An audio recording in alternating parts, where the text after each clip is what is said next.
Hi, my name is Carlos, and uh, this weekend was great. What I got out of it was an awareness of what was inside of me that I didn't even know was there. It was so many walls that I didn't even know existed.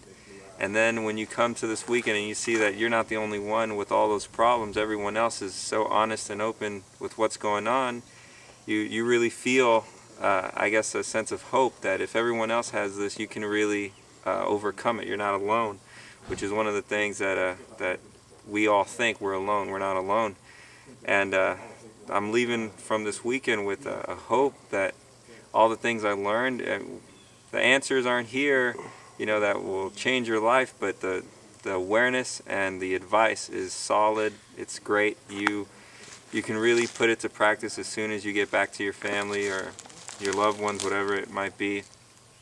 But it's definitely worth coming here. It's definitely worth the trip, even if you're far away. We got guys that are, super far away, hours driving, and they all make it here, and it's definitely worth it. I'm glad I was here.